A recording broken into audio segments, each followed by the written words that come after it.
الحمد لله رب العالمين۔ رمضان مبارک کی 21 کی رات ہے، اعتکاف کا وقت شروع ہو چکا۔ پہلی مجلس میں کچھ ہدایات دی جائیں گی کہ ہم اپنے وقت کی اہمیت کو پہچانیں۔ ہم اپنی بے علمی اور بے عملی کے ساتھ آج اس دور میں زندہ ہیں جس دور میں پیدا ہونے سے ہمارے علم اور عمل والے بزرگوں نے اللہ کی پناہ مانگی۔ وہ ہمارے بزرگ، وہ اسلاف جو علم والے تھے اور عمل والے تھے، وہ اس دور میں پیدا ہونے سے اللہ کی پناہ مانگی۔ آج ہم اپنی بے علمی اور بے عملی کے ساتھ اس دور میں زندہ۔ یہ اللہ رب العزت کا ہم پر بہت بڑا احسان ہے کہ اس نے دنیا کے جھمیلوں سے نکال کر اپنے گھر میں آ کر بیٹھنے کی توفیق عطا کی۔ ذالک فضل اللہ یؤتیہ من یشاء واللہ ذو الفضل العظیم۔ آج کل ہماری حالت اتنی بگڑ چکی کہ معاشرے کے اندر جو اخلاقی اقدار موجود ہونی چاہیے تھی وہ نظر نہیں آتی۔ سچی بات تو یہ ہے کہ درندوں نے انسانوں کو اتنا نقصان نہیں پہنچایا جتنا آج کے انسانوں نے دوسرے انسانوں کو نقصان پہنچایا۔ خواہشات نفسانی کی زنجیروں میں جکڑے ہوئے قیدی۔ ایک ہجوم اولاد آدم کا جدھر بھی دیکھیے، ایک ہجوم اولاد آدم کا جدھر بھی دیکھیے تو ہر طرف اللہ کے بندوں کا کال۔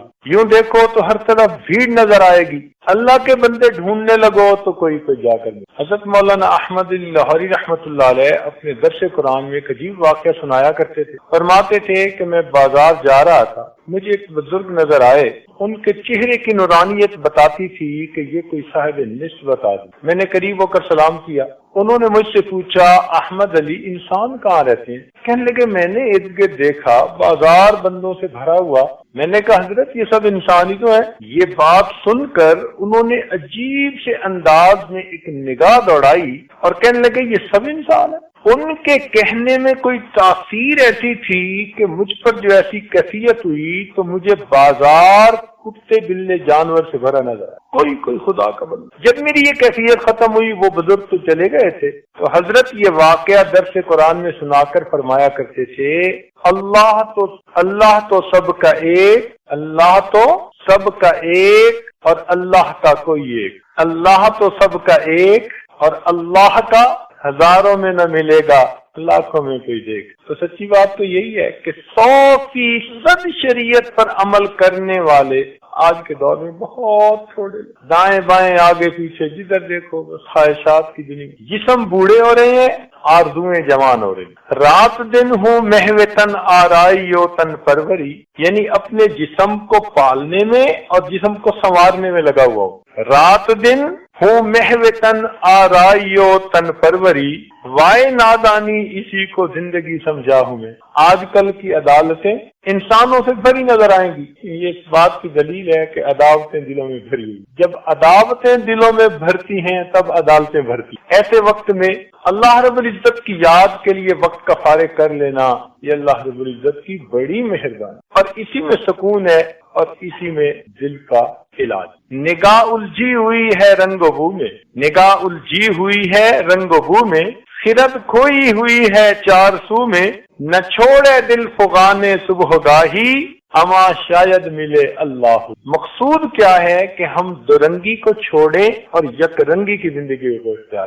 یہ جو ایک چہرے پر ہم دو چہرے سجا لیتے ہیں نا، یہ اللہ تعالیٰ کو بہت ناپسند ہے۔ دو رنگی چھوڑ دے یک رنگ ہو جا، سراسر موم ہو جا یا سنگ ہو۔ اس لیے اللہ تعالیٰ نے قرآن مجید میں فرما دیا یا ایھا الذین آمنوا آمنوا باللہ ورسولہ، اے ایمان والو اللہ اور اس کے رسول پر ایمان لے آؤ۔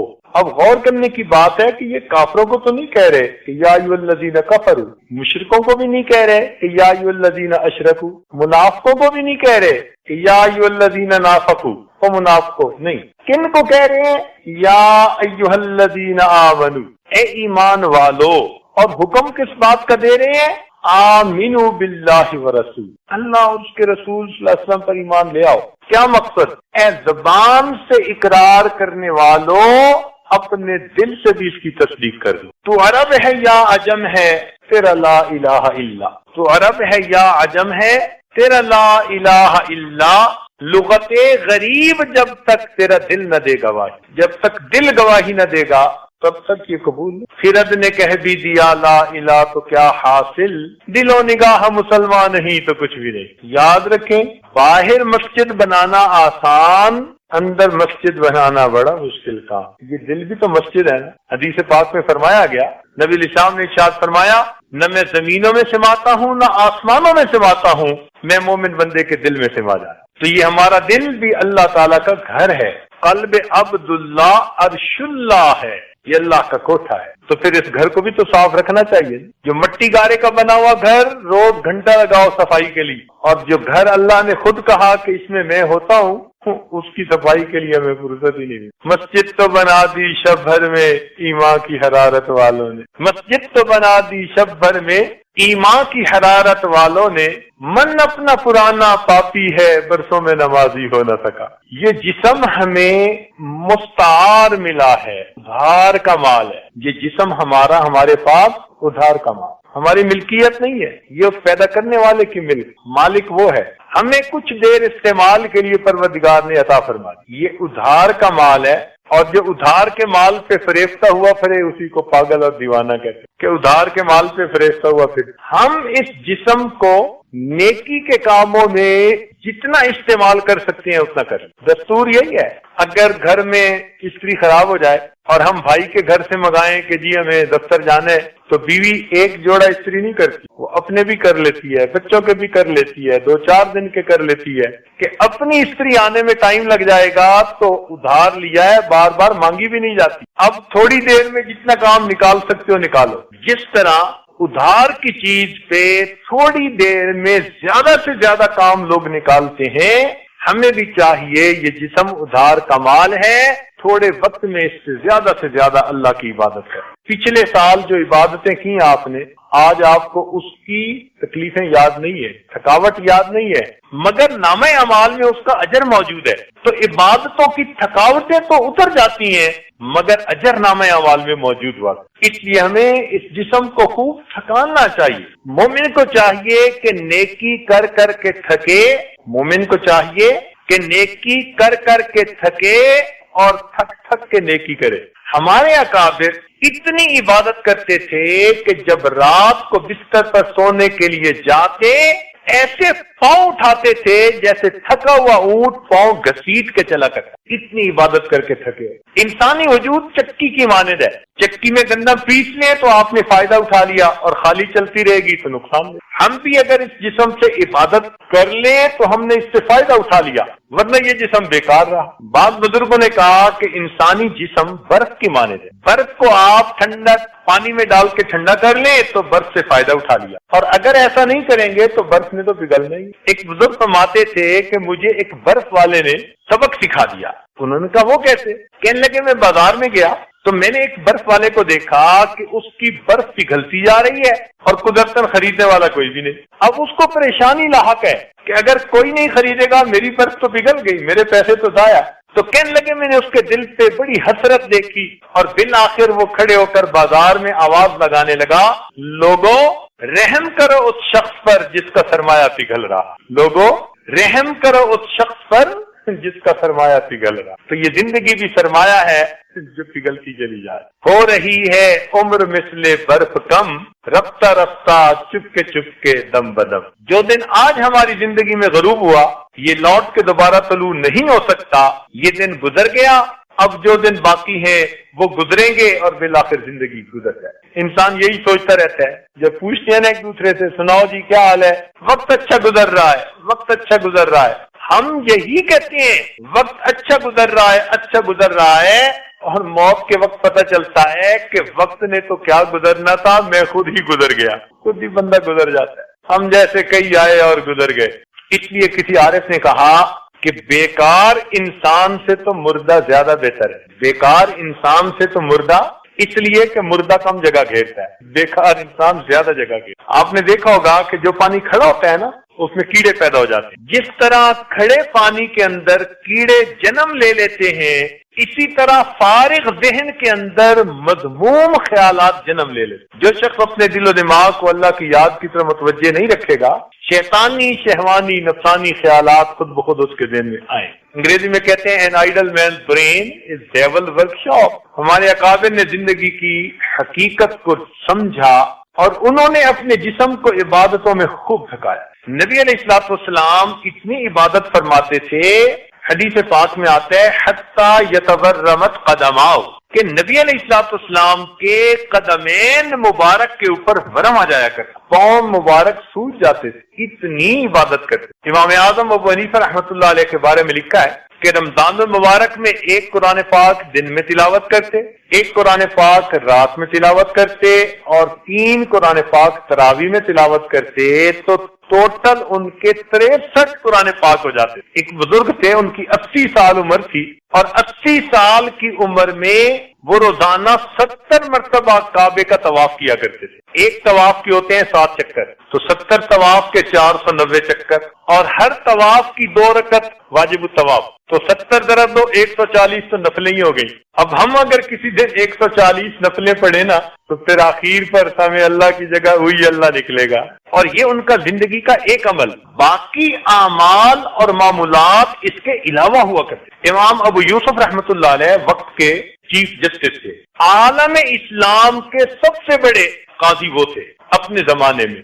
جو فتوے کوئی اور جواب نہیں دے سکتا تھا تو چلتے چلاتے جیسے سپریم کورٹ میں جاتے ہیں تو امام اعظم ابو حنیفہ امام ابو یوسف رحمۃ اللہ کے پاس آیا کرتے۔ وہ سارا دن دین کا کام کرتے، جب رات ہوتی تو ہر رات میں 200 رکعت نفل پڑھا کرتے تھے۔ اتنے مصروف بندے اور رات کو اتنی اللہ تعالیٰ کی، انہوں نے زندگیاں اپنی دین کے لیے خوب گزاری۔ چنانچہ ہمارے ایک بزرگ گزرے ہیں خواجہ فضل علی قریشی رحمۃ اللہ علیہ، وہ خود فرمایا کرتے تھے کہ میں وضو کر کے اپنی زمین میں کام کرنے کے لیے نکلتا تھا اور زبان سے اللہ کا ذکر بھی کرتا تھا، ہر روز 70,000 مرتبہ اس میں ذات ذکر کرنے کا میرا معمول ہوا کرتا تھا، روزانہ 70,000 مرتبہ۔ ہمارے لیے ایک تسبیح پڑھنی سبحان اللہ کی مشکل ہوتی۔ چنانچہ کتنے لوگ ہیں روزانہ 10,000 مرتبہ کلمہ طیبہ کا ذکر کرتے۔ لاہور میں ایک عالم سلسلہ میں داخل ہوئے تو انہوں نے صبح کے ناشتے کے لیے دعوت دی۔ کہنے لگے کہ حضرت میرے والد عاشق قرآن تھے۔ ہم نے ان سے پوچھا کہ بھائی ہمیں ناشتے میں اب اتنی دلچسپی نہیں رہی،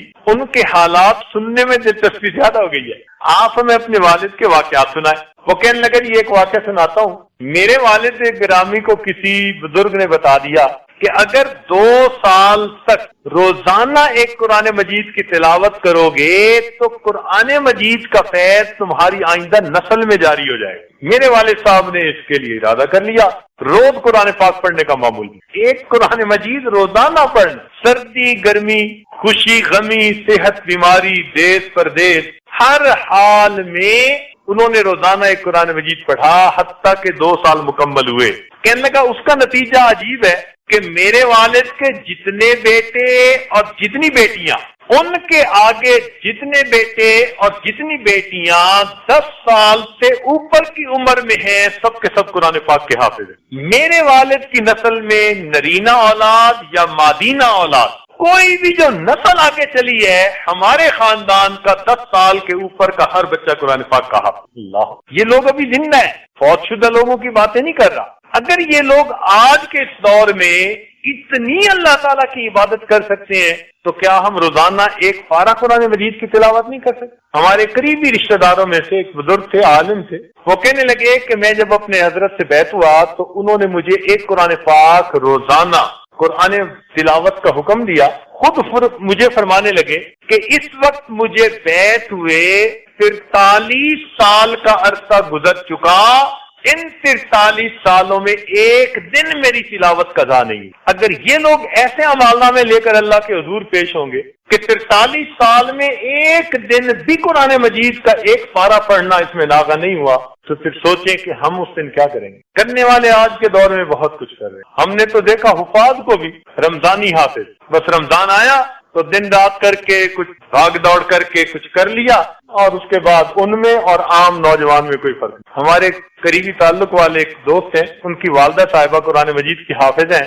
اللہ تعالیٰ کی شان ان کو قرآن مجید اس طرح یاد ہے جس طرح کے عام لوگوں کو سورہ فاتحہ یاد ہوتی ہے. جب چاہیں جس وقت چاہیں جہاں سے پوچھیں ایک لفظ بولیں وہ اسی سے آگے پڑھنا شروع کریں. اللہ تیری حیران ہوتی ہیں وہ کہ حافظ قرآن بھی بھولتے ہیں, حیران ہوتی ہے. اور واقعی جو محنت کرتے ہیں اللہ رب العزت پھر ان کی نعمت عطا فرماتا. ہمیں ایک دفعہ مری جانے کا اتفاق ہوا رمضان مبارک میں, تو ایک جگہ ہم نے تراویح پڑھی, ایک عجیب بات سنی. وہ کہنے لگے کہ اس مصلے پر جو قراء سناتے ہیں وہ بڑے چنے ہوئے ہوتے ہیں, مگر خاص بات یہ ہے کہ 36 سال میں یہاں تراویح پڑھانے والے کسی حافظ کو ایک مرتبہ بھی لقمہ نہیں لینا پڑا 36 سال میں. اللہ, تو آج کے دور میں اگر ایسے لوگ موجود ہیں تو ہم کیوں قرآن مجید کو اچھی طرح نہیں پڑھتے؟ یہ فقط اہمیت ہے وقت کی. کس نے محنت کر لی اس نے وقت کو کما لیا, ورنہ وقت تو گزر ہی رہا. وقت انتظار نہیں کرتا کسی کی. تو جب یہ جسم ادھار کمال ہے,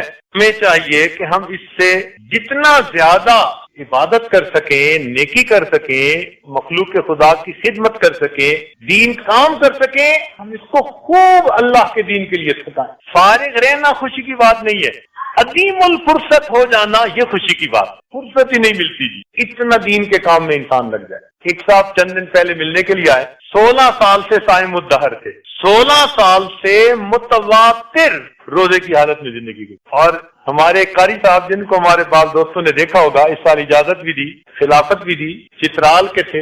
الحمدللہ ان کے زندگی کے اس وقت 23 سال گزر چکے, ایک دن روزہ ایک دن افطار, ایک دن روزہ, 23 سال اس ترتیب پر وہ گزار چکے. تو بھئی اگر آج کے دور میں ایسے لوگ زندہ موجود ہیں جو اللہ کے لیے یہ کچھ کرتے ہیں, تو کیا 10 دن ہم اللہ تعالیٰ کی خوب جی بھر کے عبادت نہیں کر سکتے؟ مقصد یہ مثالیں دینے کا اتنا ہی ہے کہ ہم جو نیت لے کے آئے اعتکاف کی, اب یہ 10 دن ہم جی بھر کے اللہ تعالیٰ کی عبادت کریں, خوب اپنے جسم کو تھکائیں. یہ جسم دنیا کے لیے ہزاروں مرتبہ تھکا, ہم نے راتیں دنیا کی خاطر سینکڑوں مرتبہ جاگ کے گزاری. اگر یہ 10 راتیں اللہ کے لیے جاگ کے گزاریں گے اور دن اللہ کی عبادت میں گزاریں گے اور تھکائیں گے تو یہ کون سی بڑی بات ہے. اس لیے دل میں ہمت ہو, جذبہ ہو, شوق ہو کہ ہم نے ان 10 دنوں میں خوب جی بھر کے اللہ تعالیٰ کی عبادت کریں اور ان 10 دنوں کے وقت کی قدر کریں. رمضان المبارک کا وقت ویسے ہی قیمتی اور آخری اشرا 2 کی نسبت اور زیادہ قیمتی, اور معتکف کے لیے تو پھر اور بھی زیادہ قیمتی. کیونکہ معتکف کی مثال ایسی ہے جیسے کہ کسی سخی کے دروازہ دہلیز پکڑ کے کوئی سائل بیٹھ جائے کہ مجھے جب تک کچھ نہیں ملے گا میں دروازہ پکڑے رہوں گا, تو سخی بالآخر اسے کچھ دے ہی دیا کرے. ہمارے مشائخ نے فرمایا الوقت من ذهب و فضہ, وقت جو ہے نا وہ سونے اور چاندی کی ڈلیوں کی مانند ہے. استعمال کر لو تو چاندی بنا لو, اور زیادہ اخلاص کے ساتھ کرو تو سونے کی ڈلی بنے گی, اور اگر استعمال نہیں کرو گی تو مٹی کے ڈھیلے کی مانند گزر. بلکہ بعض بزرگوں نے کہا الوقت سیف قاطع, وقت ایک کاٹنے والی تلوار ہے. امام شافعی رحمۃ اللہ فرماتے تھے کہ مجھے صوفیاء کی 2 باتوں سے بہت فائدہ ہوا. ایک بات تو یہ کہ وقت ایک کاٹنے والی تلوار ہے, اگر تم اسے نہیں کاٹو گے تو وہ تمہیں کاٹ کے رکھ دے گی. اور دوسرا فرمایا کرتے تھے کہ یہ بات مجھے بہت اچھی لگتی ہے کہ اگر تم نفس کو حق میں مشغول نہیں کرو گے تو نفس تمہیں باطل میں مشغول کر دے گا. تو بات تو سچی ہے, ہم نفس کو پالنے میں مشغول ہیں اور نفس ہمیں جہنم میں دھکا دینے میں مشغول ہے. بہرحال جتنا بھی وقت ہے ہمارا وہ طے شدہ ہے. اے شمع تیری عمر طبعی ہے ایک رات, ہنس کے گزار دے یا کہ رو کر گزار. اس ہماری زندگی کے اوقات میں جو یاد الہی میں وقت گزر رہا ہے نا بھائی, یہ تو زندگی ہے اور باقی ساری کی ساری شرمندگی. ایک بڑے میاں سے کسی نے پوچھا کہ بڑے میاں عمر کتنی؟ کہنے لگے 15 سال. ان کا کیوں جوان بننے کا زیادہ ہی شوق ہے کہ 15 سال؟ کہنے لگے نہیں بھائی, جب سے توبہ کر کے اللہ سے سلوک کی ہے 15 سال گزرے ہیں, یہ میری زندگی ہے اور اس سے پہلے والی ساری شرمندگی. میری زیست کا حال کیا پوچھتے ہو, بڑھاپا نہ بچپن نہ میری جوانی, جو چند ساعتیں یاد دل بر میں گزری وہی ساعتیں ہیں میری زندگانی.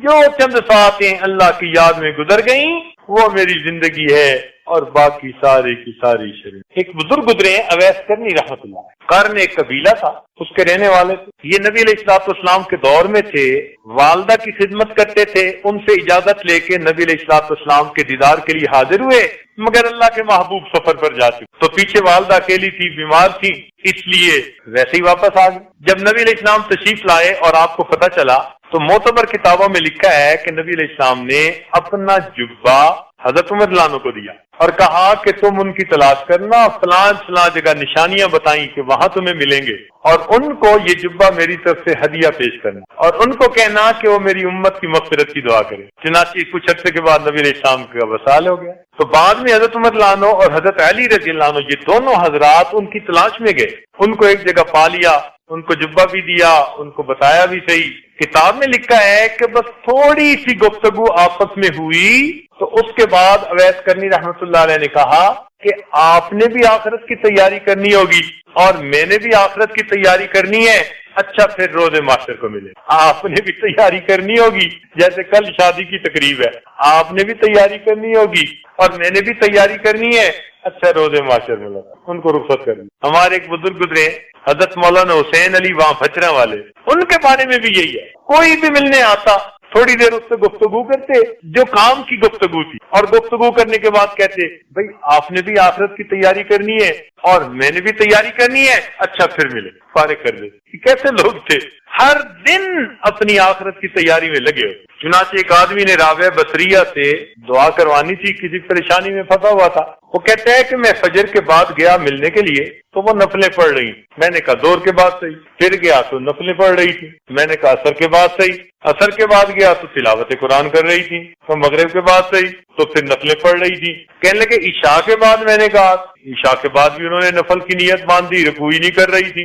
حتیٰ کہ اسی طرح انہوں نے پوری رات گزار دی. فجر کا وقت آ گیا تو فجر پڑھی. میں فجر پڑھ کے پھر جلدی گیا تو کہنے لگے کہ فجر کے اشراق کے نوافل پڑھ کے نا تھوڑی دیر ان کی بیٹھے بیٹھے آنکھ لگ گئی. جب میں وہاں پہنچا تو میرے پاؤں کے آواز سے ان کی آنکھ کھلی تو وہ ایسے اچانک اٹھ بیٹھی جیسے کوئی بڑا لیٹ ہو جاتے ہیں نا بندہ اور جانا ہوتا ہے کہیں، ایسے اٹھ بیٹھی اور دعا مانگنے لگی اللہم انی اعوذ بک من عین لا تشبع من النوم. اے اللہ میں ایسی آنکھ سے تیری پناہ مانگتی ہوں جو نیند سے بھرتی نہیں ہے. اب بتائیے کہ تھوڑا سا حصہ دن کا سونے میں گزرا اور اس پر بھی استغفار کر رہے. ایک بات بتائیں بھائی، عام طور پر کوئی غم کی بات ہوتی ہے نا تو جب خوشی کی بات آتی ہے نا تو غم کی بات بھول جاتی. جب بھی خوشی ہوتی ہے نا بندے کو تو غم بھول جاتے ہیں. پکی بات ہے، غم بھول جاتے ہیں. جنت میں جانے سے بڑھ کر بھی کوئی خوشی ہو سکتی ہے؟ نہیں نہ ہو سکتی. اس لیے جنتی جب جنت میں جائیں گے تو کہیں گے الحمدللہ الذی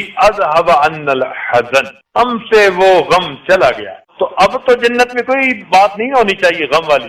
اور جنت میں کتنی خوشیاں ہوگی کہ انسان اللہ تعالیٰ کا دیدار کرے گا، نبی علیہ السلام کا دیدار کرے گا، نیکوں کی محفل ہوگی اور یہ خوشی ہوگی کہ اب یہ نعمتیں ہم سے کبھی واپس نہیں لی جائیں گی. اس خوشی کے حال میں بھی بندے کو ایک حسرت رہے گی. حدیث پاک میں آتے ہیں، حضرت شیخ الحدیث مولانا زکریا رحمۃ اللہ علیہ نے فضائل ذکر میں یہ حدیث کوٹ کی ہے. وہ فرماتے ہیں لا يتحسر اہل الجنہ الا علی ساعۃ مرت بہم لم یذکروا اللہ تعالی. اہل جنت کو کسی بات پر حسرت نہیں ہوگی سوائے ایک بات کے کہ وہ وقت جو انہوں نے دنیا میں اللہ کی یاد کے بغیر یعنی غفلت میں گزارا تھا. جنتیوں کو غفلت میں گزرے ہوئے اس وقت پر حسرت ہوا کرے کہ کاش ہم اس میں غفلت نہ کرتے تو آج ہمارے رتبے اتنے زیادہ بلند ہوتے. اب بتاؤ کہ جو حسرت جنت میں بھی جان نہ چھوڑے گی وہ کیسی بڑی حسرت ہو. تو اس لیے اپنے وقت کو اللہ تعالیٰ کی یاد سے معمور کر لیجئے. نبی علیہ السلام نے ارشاد فرمایا اغتنم خمس قبل خمس، 5 کو 5 سے غنیمت سمجھو.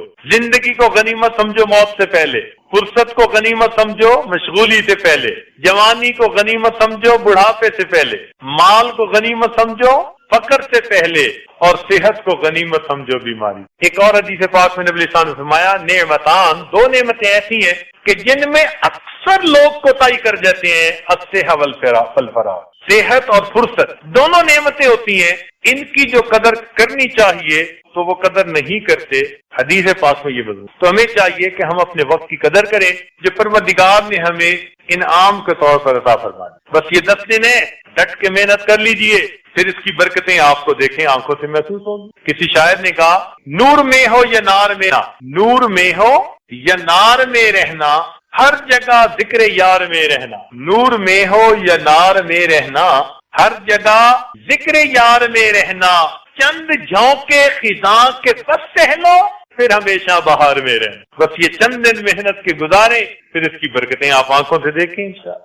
آج جس چیز کی کمی ہے نا ہمارے اندر، وہ یہ ہے کہ ہم سنتے تو ہیں، سن کے سن ہو جاتے، عمل نہیں کرتے۔ تو سننا اور سن کے عمل کرنا، یہ آج وقت کی ضرورت ہے۔ اور عجیب بات ہے کہ نبی علیہ الصلوۃ والسلام اس بات پر صحابہ کرام سے بیعت لیا کرتے تھے، اسمعوا واطیعوا، کہ تم جو سنو گے اس پر عمل کرو گے، اس پر میرے ہاتھوں پر بیعت کرو۔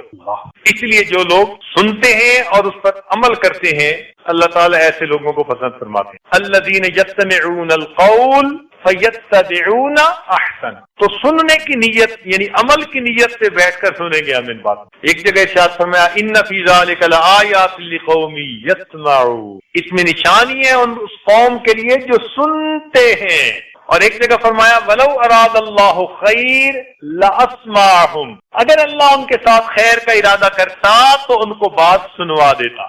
اس لیے ہر بندہ بات نہیں سنا کرتا۔ ہمارے حضرت رحمۃ اللہ علیہ مجمع کو فرماتے تھے وہ سن رہے ہو، پھر فرمایا کرتے تھے تم نہیں سن رہے۔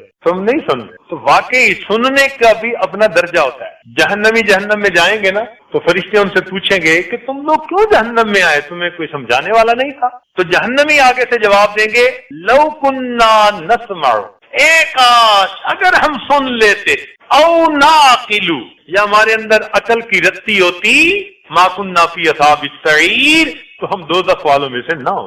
اس لیے ایمان والے سنتے ہیں اور اپنی عقل سمجھ کے اس کو سوچتے ہیں اور اس کو عملی جامہ پہناتے۔ آج کل تو انسان اپنے ضمیر کی آواز خود نہیں سنتا۔ جب بھی کوئی انسان گناہ کرتا ہے نا تو اللہ تعالیٰ نے اندر ایک ضمیر کی نعمت بنائی ہے، وہ ضمیر چیختا ہے، وہ چلاتا ہے، وہ بتاتا ہے، وہ ملامت کرتا ہے، کوئی نہیں سنتا، سنی انسنی کر دیتے ہیں، حالانکہ وہ ہمارا سچا ساتھی ہے۔ کبھی کبھی انسان اپنے آپ کو ضمیر کی عدالت کے کٹہرے میں کھڑا کر کے اپنے بارے میں رائے لے کہ میں کیا ہوں، صحیح بالکل فیصلہ ملے گا۔ اس لیے کہتے ہیں کہ اپنے بارے کی حقیقت معلوم کرنی ہو نا تو اپنی حقیقت اپنے دل سے پوچھو۔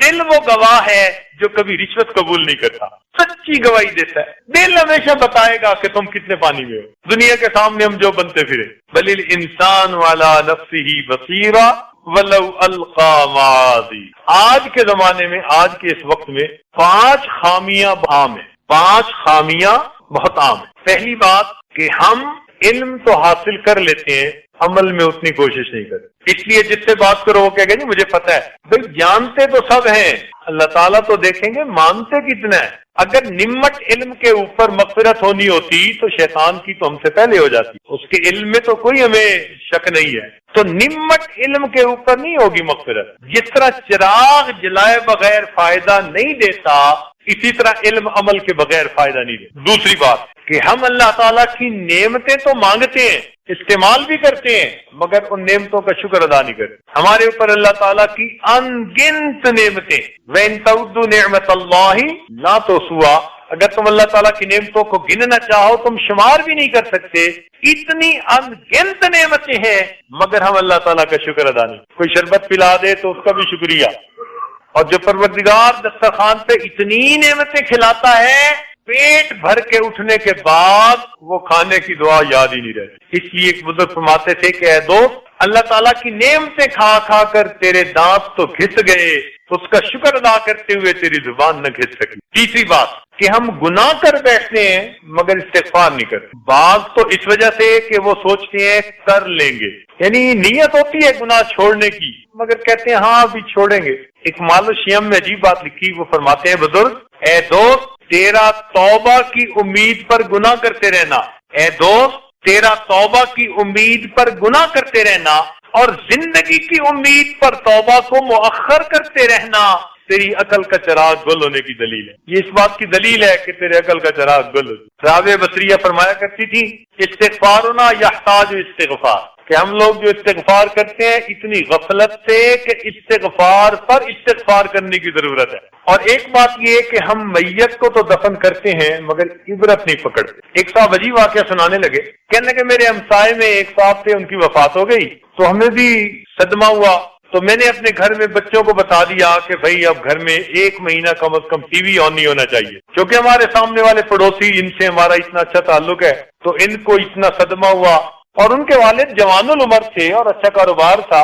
تو میرے گھر کے بیوی بچوں نے میرے ساتھ وعدہ کر لیا کہ ہم 40 دن تک ٹی وی کو آن نہیں کریں. کہنے لگے چوتھا دن گزرا تو جس گھر میں وفات ہوئی تھی اس گھر میں ٹی وی کی آواز آ رہی. جس گھر میں وفات ہوئی اس گھر میں چوتھے دن ٹی وی آن ہے اور چل رہا ہے. اس کا مطلب ہے کہ ان بچوں نے باپ کو دفن تو کیا، عبرت نہیں پکڑی. تو ہم میت کو دفن کرتے ہیں، عبرت نہیں پکڑتے کہ ہم نے بھی آنا ہے. یہاں حسن بصری رحمۃ اللہ علیہ کے بارے میں آتا ہے کہ وہ اس قدر قبرستان جانے کے بعد اس قدر ان پر غم طاری ہوتا تھا کہ کئی مرتبہ جس چارپائی پر مردے کو لے جایا جاتا اس چارپائی پر ان کو لٹا کے واپس لایا کرتے، ایسی حالت ہو جائے. اور یہ بھی کتابوں میں لکھا ہے، علامہ عبدالوہاب شیرانی رحمۃ اللہ نے کتابوں میں لکھا ہے کہ سلف صالحین جب جنازہ لے کے چلتے تھے تو جنازے کے پیچھے ہر بندے کی آنکھ سے آنسو ٹپکتے تھے.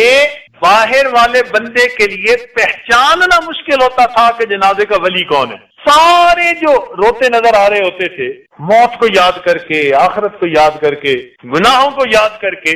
تو لکھا ہے کہ یہ پہچاننا مشکل ہوتا تھا کہ میت کا ولی کون ہے. تو وہ جنازے سے عبرت پکڑتے. اور 5ویں چیز کہ آج کے دور میں دوست احباب فقراء کی نصیحت تو سنتے ہیں، اس کی پیروی نہیں، بس سننے تک کی کام رکھتے ہیں اور پھر آپس میں تقابل کرتے ہیں. یہ ایک نئی مصیبت کہ فلاں کا بیان ایسا ہوتا ہے اور فلاں کا تو ایسا ہوتا ہے. او خدا کے بندے، بجائے اس کے کہ ہم اس میں پڑھیں، ہم یہ کیوں نہیں سوچتے کہ جو ہمیں بتایا گیا ہے اس میں ہمارے لیے عمل کا پیغام کیا ہے. تو ہمیں اپنی زندگی میں قلب سلیم حاصل کرنا ہے، اس لیے کہ قیامت کے دن یہی انسان کو کام آئے گا. اللہ تعالیٰ ارشاد فرماتے ہیں یوم لا ينفع مال ولا بنون، قیامت کے دن نہ مال کام آئے گا نہ بیٹے کام آئیں گے، الا من اتى اللہ بقلب سلیم، جو سنورا ہوا دل لایا وہ دل اسے کام آئے. اس آیت سے معلوم ہوتا ہے کہ اللہ تعالیٰ دلوں کے بیوپاری ہیں، بندے سے دل چاہتے ہیں. اے بندے اپنا دل مجھے دے دے. بندہ اپنے دل میں اپنے رب کو بسا لے،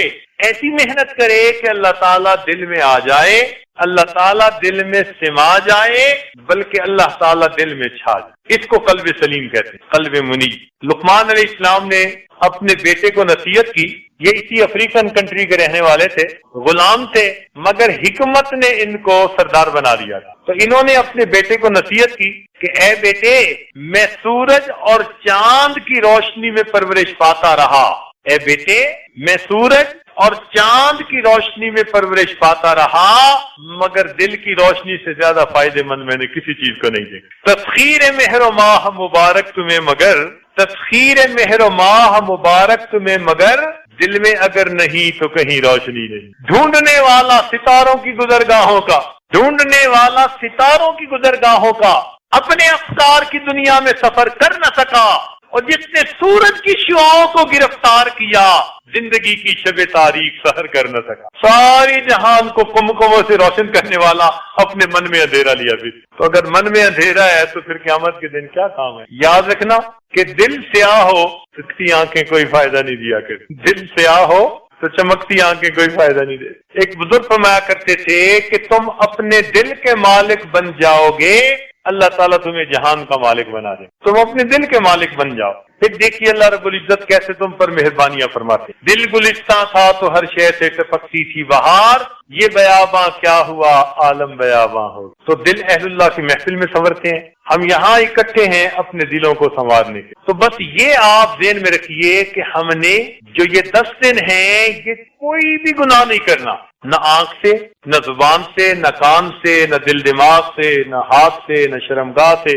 ہم نے ان 10 دنوں میں کوئی بھی گناہ نہیں کرنا. ہمارے سلسلہ نقشبندیہ کے ایک بزرگ تھے ابوالحسن خرقانی رحمۃ اللہ علیہ، ایک عجیب بات فرمایا کرتے تھے، سونے کی سیاہی سے لکھنے کے قابل ہے. فرماتے تھے کہ جس شخص نے جو دن گناہوں کے بغیر گزارا، جس شخص نے جو دن گناہوں کے بغیر گزارا، ایسا ہی ہے جیسے اس نے وہ دن نبی علیہ السلام کی صحبت میں گزارا. جس شخص نے جو دن گناہوں کے بغیر گزارا ایسا ہی ہے جیسے اس نے وہ دن نبی علیہ السلام کی صحبت میں گزارا۔ تو ہمارے دل میں بھی یہ تمنا ہو کہ ہم بھی 10 دن گناہوں کے بغیر گزاریں، اس لیے ہر وقت ذکر و عبادت میں مشغول رہیں۔ معتکف کو ہر وقت عبادت میں مشغول رہنا یہ زیادہ پسندیدہ عمل ہے۔ شیطان کیا کرے گا کہ ایک دوسرے سے گزارش احوال واقعی، حالات پوچھنا بتانا، اس میں گھنٹوں گزار دے گا۔ اچھا جی آپ کے ملک میں کیا ہو رہا ہے، آپ کی مسجد میں کیا ہو رہا ہے، بس یہاں سے بات شروع ہوگی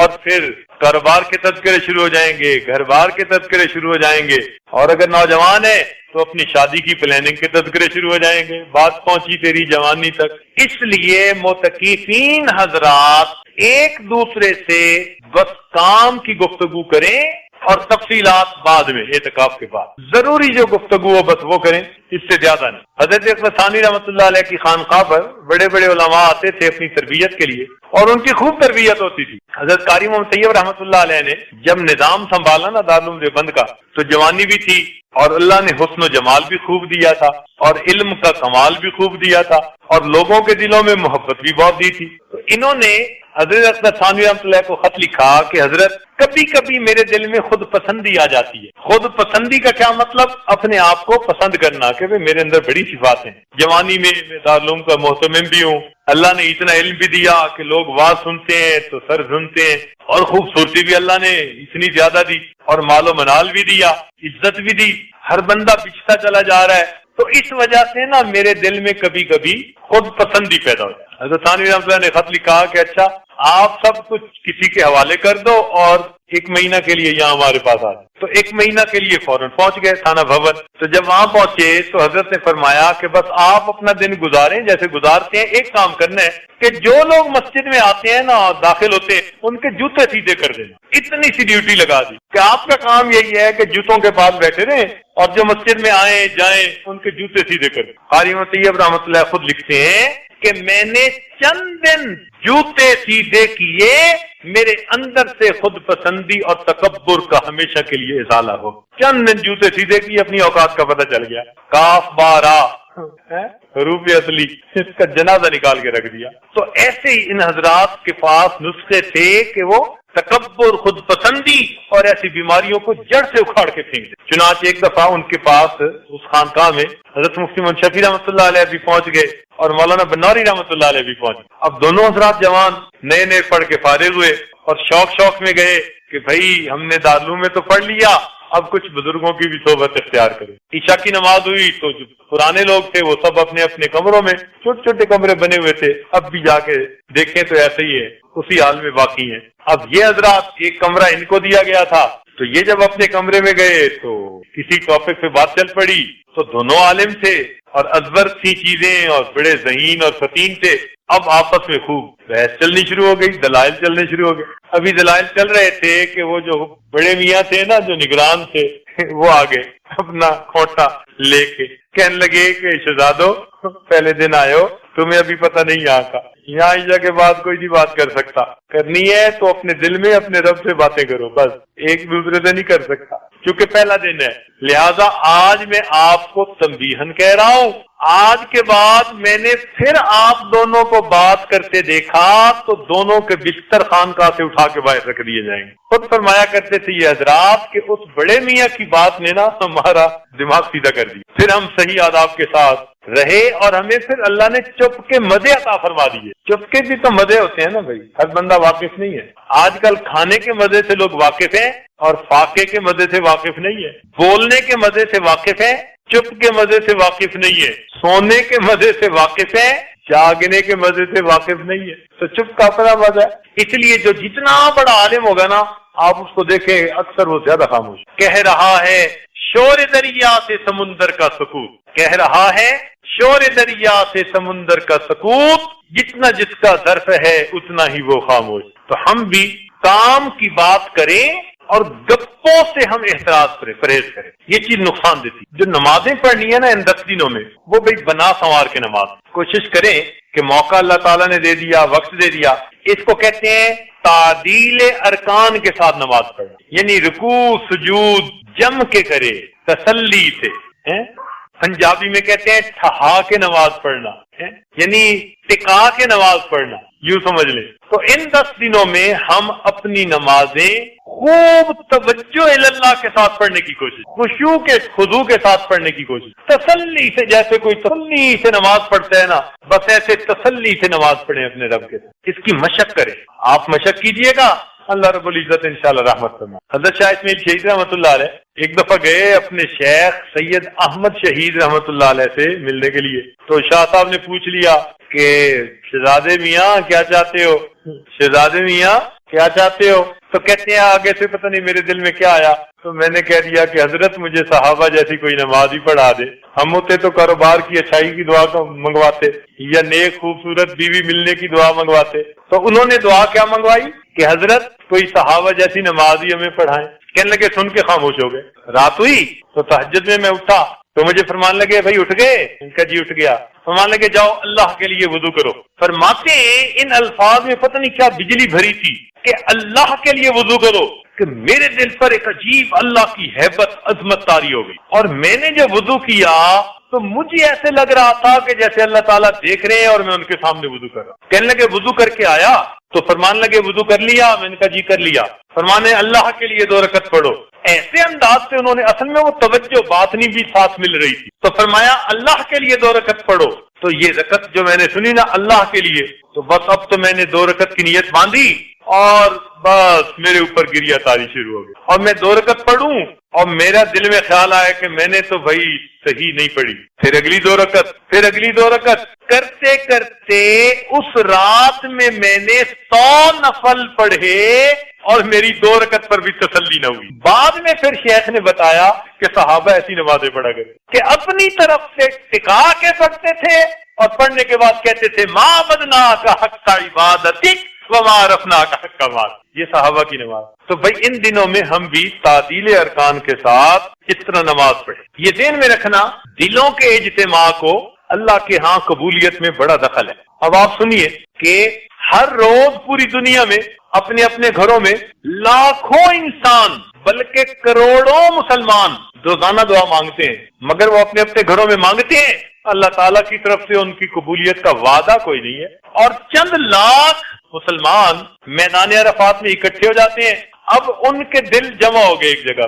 تو قبولیت دیکھیں کہ عرفات کے میدان میں حدیث پاک کے مطابق جو مانگتے ہیں اللہ تعالیٰ ان کی دعاؤں کو قبول فرماتے ہیں، جو مانگتے ہیں دعا قبول ہوتی ہے۔ بلکہ حدیث پاک میں آتا ہے کہ اللہ تعالیٰ کے نزدیک سب سے بڑا گناہگار وہ ہوتا ہے جو عرفات میں وقوف عرفہ میں دعا مانگے اور پھر کہے کہ میری دعا قبول نہیں ہوئی۔ سب سے بڑا گناہگار وہ، اتنے اللہ تعالیٰ ناراض ہوتے ہیں۔ تو معلوم ہوا کہ مل کے جب کوئی عمل کرتے ہیں نا تو ید اللہ علی الجماع، جماعت کے اوپر اللہ کی رحمت کا ہاتھ ہوتا ہے۔ لہذا جب مل کے دعا مانگتے ہیں پروردگار دعاؤں کو جلدی قبول۔ حدیث پاک میں ہے کہ نبی علیہ السلام نے ایک دفعہ واز فرمایا، ایسا وازم بلیغا، ایسا پرتاثیر واز تھا کہ ایک ابھی جو تھے نا وہ پھوٹ پھوٹ کے رونے لگے۔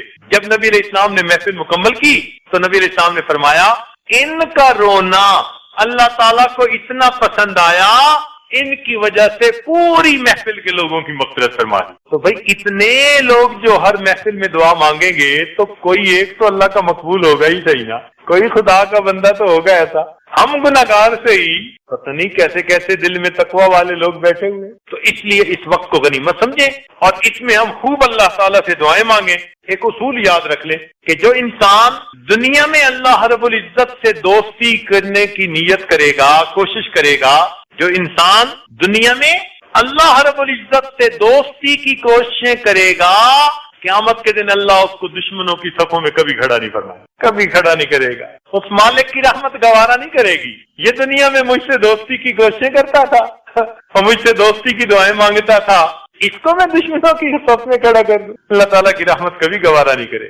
اس لیے اس میں یہ دعا مانگیے، اللہم انی اسألک منکا، اے پروردگار میں آپ سے آپ ہی کو طلب کرتا، آپ ہی کو چاہتا۔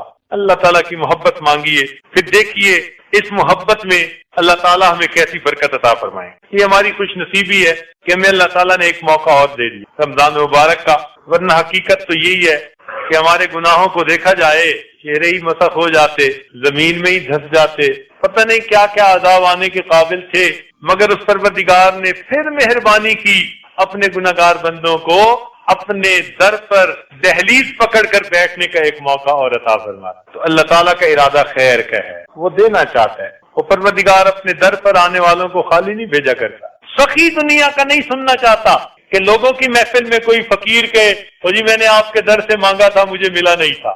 ارے دنیا کا سخی سننا گوارا نہیں کرتا کہ لوگوں میں بیٹھ کے کوئی فقیر کہے میں اس کے دروازے پر گیا مانگا مجھے نہیں ملا۔ پروردگار کیسے پسند فرمائیں گے کہ روز محشر کوئی بندہ کہے اللہ میں آپ کے در پر یہ رو رو کے مانگتا تھا مجھے آپ کے در سے نہ ملا۔ اللہ تعالیٰ کبھی سننا گوارا نہیں کریں گے، جو مانگے گا پروردگار عطا فرما دے، ضرور عطا فرما۔ اس لیے اللہ تعالیٰ دے کے خوش ہوتے اور بندہ لے کے خوش ہوتے، تو اس لیے ہم خوب مانگیں اپنے پروردگار سے۔ ان 10 دنوں میں تہجد کی پابندی کریں، تسبیحات، ذکر، مراقبہ، مجالس، ایک ترتیب دوستوں نے بنا دی ہے اور اس کی فوٹو کاپی کروا دی ہے۔ اب ہر عمل اس کے مطابق کریں، اجتماعی عمل کا زیادہ خیال رکھیں۔ یہ نہ ہو کہ لوگ جو ہیں وہ سحری کر رہے ہیں تو ہم نفلیں پڑھ رہے ہیں، اور لوگ نفلیں پڑھ رہے ہیں تو ہم سحری والوں کے پیچھے لگے پڑے۔ جو کام اجتماعی طور پر کر رہے ہیں اس کو فوقیت دیں اور اس کے مطابق چلیں، اسی میں برکت ہوگی، خیر ہوگی۔ اور مجھے امید ہے کہ انشاءاللہ یہ 10 دن جب آپ یہاں گزاریں گے نا تو 10 دنوں کے بعد اٹھتے ہوئے آپ کو یوں محسوس ہوگا کہ جیسے ہم کسی اور پلینٹ پر چلے گئے تھے اور اس پلینٹ سے اب واپس اپنے گھروں میں دوبارہ آ گئے۔ انشاءاللہ دلوں کی کیفیت ہے، فکر دنیا کر کے دیکھی، فکر عقبہ کر کے دیکھ۔ توجہ فرمائیے، فکر دنیا کر کے دیکھی، فکر عقبہ کر کے دیکھ، چھوڑ کر اب فکر سارے ذکر مولا کر کے دیکھ۔ کون کس کے کام آیا، کون کس کا ہے بنا، سب کو اپنا کر کے دیکھا، اب رب کو اپنا کر کے دیکھ۔ بڑے دنیا سے دل لگائے، اب ان 10 دنوں میں رب سے دل لگا کے دیکھیں کہ وہ پروردگار کتنا مہربانی فرماتا ہے۔ انشاءاللہ ہم آداب کے ساتھ وقت گزاریں گے تو رب کریم ہم پر مہربانی فرمائیں گے۔ رب کریم ہم آپ سب کا یہاں حاضر ہونا قبول فرما لے۔ وآخر دعوانا ان الحمدللہ رب العالمین۔